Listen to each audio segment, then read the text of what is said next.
Bendiciones, Campamento de Dios en la ciudad de Oaxaca.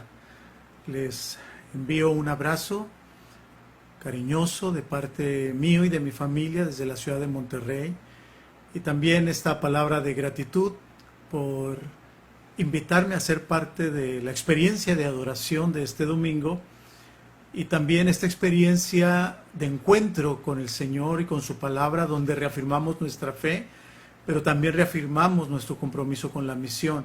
Y es mi oración que en este tiempo de caos y de tanta urgencia en el mundo, ustedes como comunidad de fe puedan encontrar caminos para llevar a cabo la misión y poder aliviar a los vecinos y a la gente de la ciudad de Oaxaca y a todos aquellos con los que tienen contacto y que están sufriendo, que puedan llevar esa palabra de esperanza que alivia los corazones, que sustenta y que renueva las fuerzas. Así que Dios nos bendiga en este tiempo difícil, que nos bendiga con la luz y el entendimiento de que somos iglesia y de que este es el tiempo propicio, un tiempo propicio para llevar a cabo nuestra misión, tal y como el Señor Jesucristo lo hubiera hecho cuando caminaba en esta tierra, como lo hacía cuando caminaba en esta tierra y como lo hace a través de muchas maneras en este mundo. Y miren, hablando de eso, quiero compartir con ustedes una porción de la palabra del Señor. Vamos a estar meditando en Mateo 9 a partir del versículo 10, pero quiero leer solamente el versículo 10 para iniciar, que dice de esta manera: Sucedió que, estando Jesús sentado en la mesa en casa, he aquí muchos publicanos y pecadores que habían venido, estaban sentados a la mesa con Jesús y sus discípulos. Este mensaje que quiero compartir con ustedes lleva por título El Dios que comparte la mesa. Déjenme platicarles una experiencia que tuve hace ya algunos años, cuando recién incursionaba en este universo del Facebook. Recuerdo haberme involucrado en un diálogo, de esa clase de diálogos de los que muchos de nosotros evitamos involucrarnos porque entendemos que son diálogos que van a crear polémica y que se va a generar una serie de debates sin fin. Lo hice en esa ocasión porque me pareció necesario hacerlo. Más bien no aguanté las ganas de hacerlo. Y además quien me provocó con sus expresiones en el Facebook es un buen amigo mío y un ex compañero del seminario. Tenía años de no platicar con él, de no verlo, y no me imaginaba la clase de posturas bíblicas que él tenía en ese momento. Me sorprendió leerlo y por la confianza que tenía decidí participar en el diálogo. En su muro apareció esto: si tu pastor no te habla del rapto, que de una vez te vaya diciendo qué vas a hacer en la gran tribulación. Voy a repetirlo, es lo que él escribió en su muro en Facebook. Si tu pastor no te habla del rapto, que de una vez te vaya diciendo qué vas a hacer en la gran tribulación. Hasta ahí no escribí nada. Claro que me llamó la atención porque yo soy de los que no hablan del rapto. La última vez que hablé del rapto fue hace muchos años, siendo joven, parte de una iglesia en la ciudad de Chihuahua.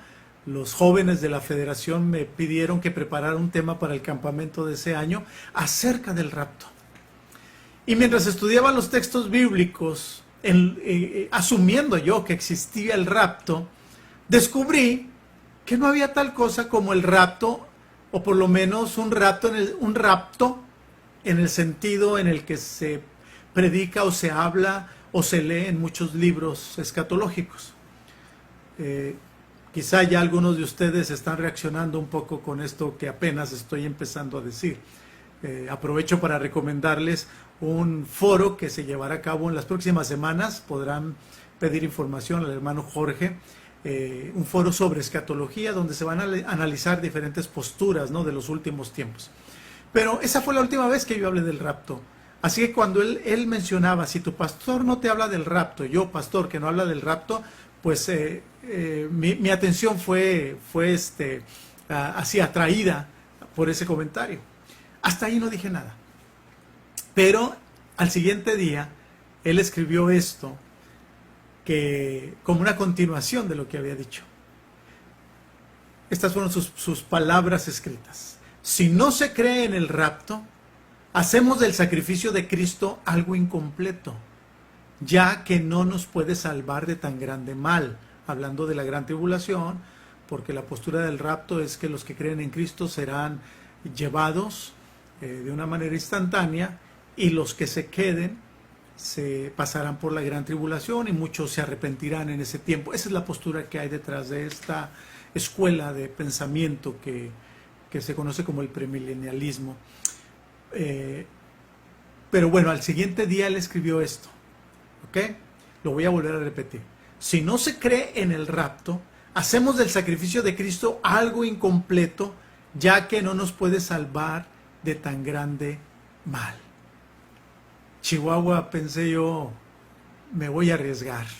Así que comenté su publicación diciendo lo siguiente: mi estimado hermano, hay males realmente profundos, mucho más profundos que la dura experiencia de una tribulación, de los que Dios nos quiere salvar. Dios nos quiere salvar de la soberbia, de la hipocresía, de la religiosidad, de la indiferencia, de las conductas injustas, de los sectarismos, etc. Quien vive en la libertad de estos grandes males ha sido salvado de lo peor y tendrá que experimentar tribulación, porque esta sociedad no soporta a los que viven la verdadera libertad en Cristo. Me sorprendió su respuesta diciendo, creo que tienes algo de razón en lo que estás diciendo. Dios nos quiere liberar de los verdaderos males que aquejan a la humanidad y que son producto de nuestro alejamiento de Dios y que se han convertido en verdaderas maldiciones para esta sociedad. Jesús vivió libre de los peores males de la humanidad. Esa libertad le permitía hacer cosas sorprendentes, como compartir la mesa con personas con quien nadie querría compartirla. ¿Cuándo hubiéramos imaginado a los religiosos de los tiempos de Jesús compartir la mesa con los publicanos y los pecadores? La gente a la que se acercó Jesús fue justamente la gente olvidada por la sociedad y por la iglesia de aquel tiempo. Aquellos que eran considerados indignos. Ellos fueron el objeto de la misión de Jesús y aquellos con los que Jesús pasaba tiempo de calidad, tiempo de comunión, tiempo para mostrar de tantas maneras el propósito de Dios para ellos y para la humanidad. Es quizá por eso que un teólogo llamado Roberto Carris dijo lo siguiente: Jesús murió por la forma en que comió. Y no estaba hablando de dietas, no estaba haciendo referencia al colesterol y a ese tipo de cosas. Cuando dijo que Jesús murió por la forma en que comió, se refería a la manera en que Jesús incluía a las personas que eran segregadas, discriminadas, aborrecidas por los pastores de aquel tiempo. Es decir, él compartía la mesa con aquellos con los que nadie hubiera pensado compartirla en algún momento. Con esto Jesús vuelve a abrirnos los ojos para que no ignoremos cuál fue su misión y por ende cuál es la misión que nosotros tenemos. Jesús es amigo de los olvidados. Esa gente considerada indigna no eran menos pecadores ni más pecadores que los fariseos. Eso sí, era gente que reconocía que necesitaba la ayuda de Dios. Es más fácil que una persona señalada, que está consciente de que está rompiendo los códigos morales de la sociedad o que la sociedad le ha impuesto, es más fácil que él pueda reconocer que necesita ayuda. Por eso Jesús decía, las prostitutas y los pecadores van delante de ustedes al reino de los cielos, le decía a los fariseos. No porque fueran menos pecadores, sino porque para ellos era más fácil reconocer su necesidad. Era gente que reconocía su necesidad de Dios. Es interesante que en la Biblia, en donde se nos dan instrucciones para la celebración de la Cena del Señor, no se habla de quién debe o quién puede participar de ella. Más bien el énfasis recae en la actitud con la que se debe celebrar la Cena del Señor. Y la actitud es aquella en la que somos capaces de discernir el cuerpo de Cristo. Y discernir el cuerpo de Cristo en ese contexto no tiene que ver con el cuerpo físico de Jesús, ese que fue literalmente crucificado y molido de muchas formas y finalmente muerto allí en la cruz del Calvario. Cuando Pablo habla de que debemos discernir el cuerpo de Cristo, está hablando de que debemos discernir al pueblo, a la iglesia, a la comunidad de fe, todos y cada uno con sus particulares defectos y sus particulares trasfondos y cosmovisiones. Todos ellos y todos nosotros conformamos una misma comunidad, un mismo pueblo por la gracia de Dios. Y el Señor desea que cuando nosotros participamos de la cena del Señor, seamos conscientes de que somos comunidad y de que somos pueblo. Es cuestión de leer con honestidad y con más atención el texto allí en Corintios, donde se dan las instrucciones de la cena del Señor. El pecado en esa celebración que llevaban a cabo o en la manera en que celebraban la cena del Señor los corintios, el pecado era justamente excluir a los que Dios no rechaza. Por eso al final, la conclusión en ese texto, después de todo ese diálogo de discernir el cuerpo, de no comer juicio y todo aquello, Pablo termina diciendo, esta es la conclusión, cuando celebren la cena del Señor, espérense unos a otros, incluyan a todos, acéptense, valórense y entiendan que todos son parte de la misma comunidad y del mismo proyecto. ¿Habrá alguien en este mundo a quien Jesús rechace? ¿Habrá alguien en este mundo a quien Jesús rechace? Estando él sentado a la mesa, dice Mateo 9, vinieron muchos publicanos y pecadores y se sentaron juntamente con Jesús y con sus discípulos. El Jesús del Evangelio es el Jesús que comparte la mesa. El Jesús del Evangelio es el Jesús que comparte la mesa. Una religiosidad fría y mecánica como la de los fariseos no puede atraer a las personas profundamente necesitadas de esperanza. En el siglo pasado se proclamó esta máxima o mínima, dependiendo de la perspectiva con la que la vea: Dios está muerto. Quizá la razón por la que se expresó este pensamiento es por la imagen que muchos religiosos han dado de Dios a través de la historia. Una imagen que no tiene ningún sentido para una sociedad que está huérfana de una iglesia que sea realmente compasiva. Pero este Dios al que nosotros adoramos es el Dios que resucita una y otra vez. Cada vez que esta sociedad intenta eliminarlo, o cada vez que la misma iglesia intenta sepultarlo con sus rituales fríos, mecánicos, legalistas, Él se levanta vencedor. Él resucita una y otra vez.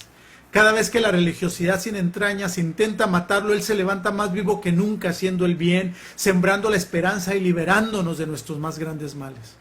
Jesucristo nos comparte la mesa, no solo en el sentido de que nos convida de su provisión. Esto va más allá de términos materiales.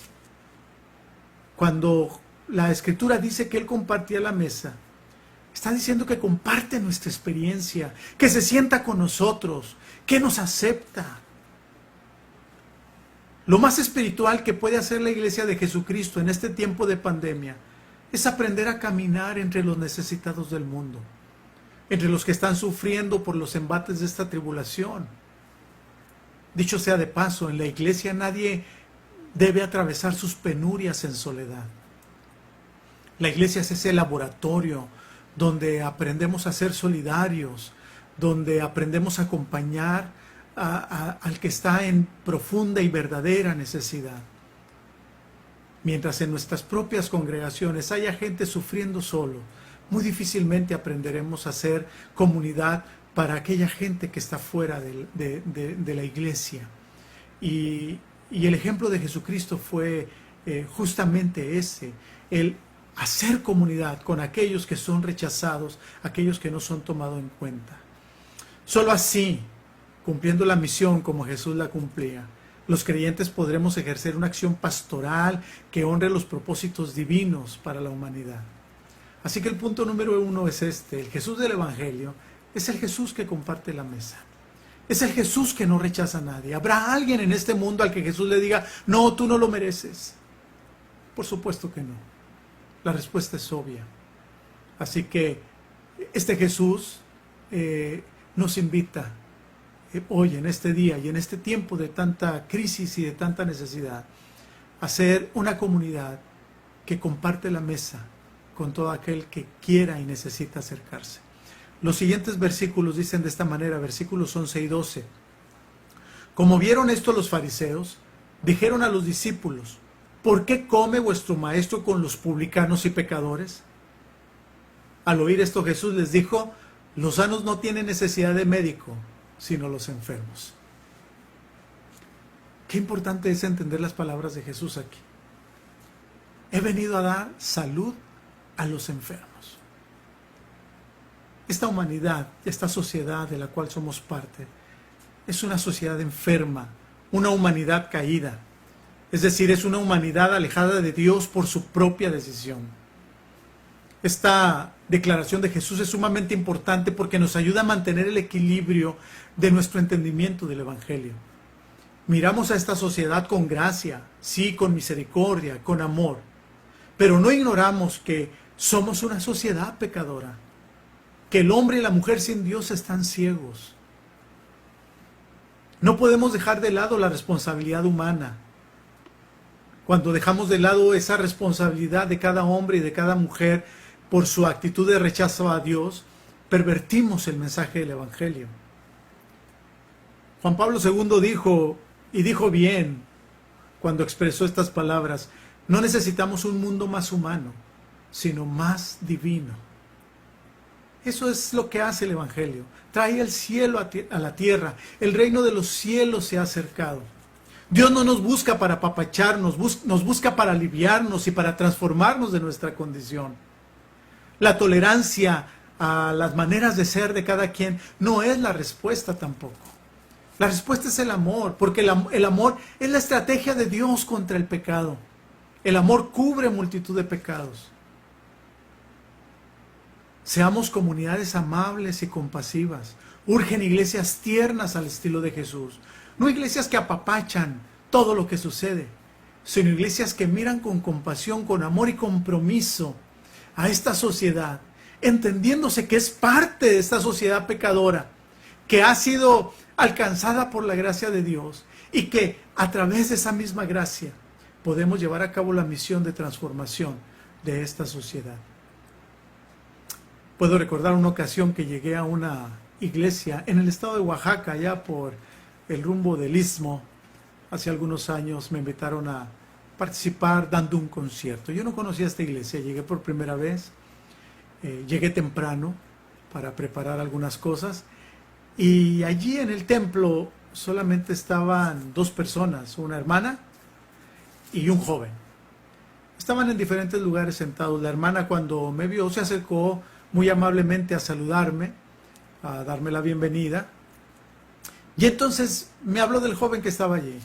Y sus palabras fueran estas: mire, él es Toño, regáñelo porque casi no viene a la iglesia. Yo volteé a verla y le dije, ¿y si mejor la recibimos con un abrazo? Dios no tiene la intención de señalar nuestro pecado. Su intención es aliviarnos de nuestra condición. A quienes se pasan el tiempo señalando pecados. Un precioso tiempo, un valioso tiempo que pudiera invertirse como Jesús lo haría en procesos de salvación, en procesos que alivian esa condición. Así que el Jesús del Evangelio es el Jesús que comparte la mesa, pero es también el Jesús cuyo nombre significa Salvador. El nombre de Jesús no significa condenador. Su nombre significa Salvador.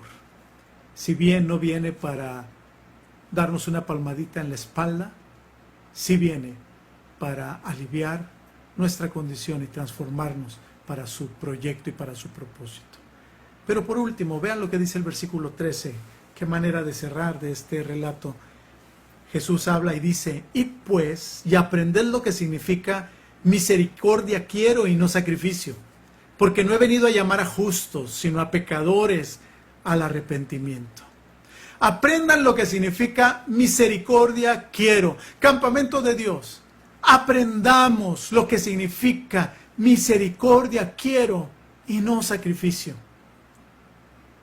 A los cristianos que nos tocó vivir el cambio de siglo, nos tocó experimentar una serie de crisis con respecto a ciertos conceptos establecidos en la mente de la iglesia. Por ejemplo, algunos de los temas que nos hacían ruido era ¿por qué la mujer no puede participar igualmente que el hombre en el ministerio de la iglesia? Y recuerdo a una maestra del seminario que fue a predicar a una iglesia en La Laguna, en esta zona del país, y cuando llegó el día del culto para predicar, la llevaron al templo, lo que llamamos el santuario, y entonces le dijeron: hermana, usted no puede predicar del púlpito ese grande que ustedes quizá conocen. En las iglesias hay un mueble grande, cuadrado, regularmente muy elegante. Dice: usted no puede predicar allí, como es mujer, usted tiene que predicar en este púlpito chiquito que está aquí abajo, una especie de stand para los tripié, para los músicos, ¿no?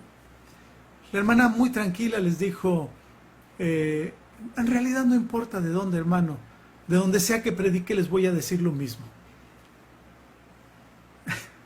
No necesitamos ser muy teólogos para darnos cuenta, ¿no?, de que hay algo absurdo en estas posturas. Otros tipos de preguntas que empezamos a hacernos en esos tiempos y quizá en otras épocas también fue esta: ¿no es más cristiano preocuparse y actuar en favor de los necesitados que cumplir con todas las disciplinas religiosas? ¿No es más cristiano preocuparse y actuar en favor de los necesitados que cumplir con todas las disciplinas religiosas? Ahora, por supuesto que hemos entendido que las dos cosas son importantes. Cristo dijo: no deberías hacer eso sin dejar de hacer lo otro. Esto deberías hacer sin dejar de hacer lo otro. Pero el punto es cuando la fe cristiana se reduce solamente a cumplir con los rituales de nuestra religión, pasando de largo al hombre que quedó tendido en el camino a Jericó, entonces, hermanos, nuestra fe vale un cacahuate.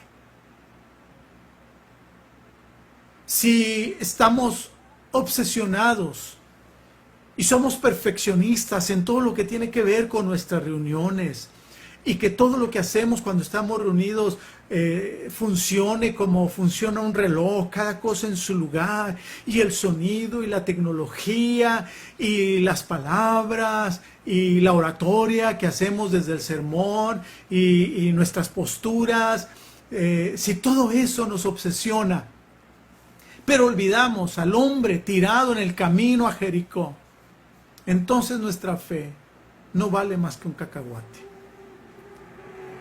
Hoy Dios nos dice categóricamente: primero la misericordia. Campamento de Dios, primero la misericordia. Ante un México y un mundo atemorizado y profundamente lacerado por esta tribulación, primero la misericordia. Campamento de Dios, ante el panorama desolador donde tantas familias sufren por el COVID y por la falta de ingresos, primero la misericordia. Ante las cada vez más alarmantes oleadas de migrantes que llegan e inundan nuestras ciudades, primero la misericordia. De frente a los pueblos que sufren la corrupción y el despotismo de sus gobernantes, primero la misericordia. ante los sueños de muchos cristianos que creen que Cristo murió para que ellos puedan solamente gozar y prosperar materialmente, primero la misericordia. Ante la obsesión por asumir posturas espiritualoides y posturas disqueortodoxas, primero la misericordia. ¿Acaso les suena este grito divino como algo oxidado en un tiempo de tanto sufrimiento? Alguien pensaría que este llamado de Jesús a priorizar la misericordia es algo que no es para este tiempo, es algo que se ve mal, es algo que es contra el Evangelio. Que nadie dude que el Dios revelado en Jesucristo es la esperanza para la humanidad de nuestro tiempo.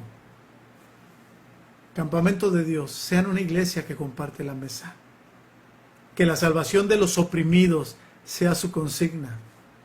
Que la misericordia sea su rasgo más sobresaliente. Oremos. Dios de misericordia,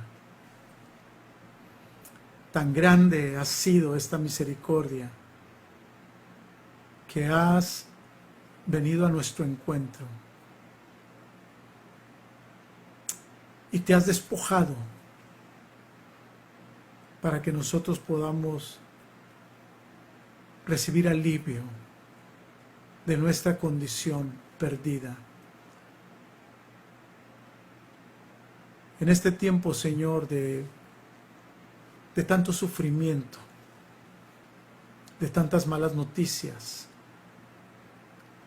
cómo nos hace bien recordar que tú eres el Dios que comparte la mesa, que tú eres el Dios que busca primero la misericordia y que la misericordia sea hecha, que la misericordia sea prodigada.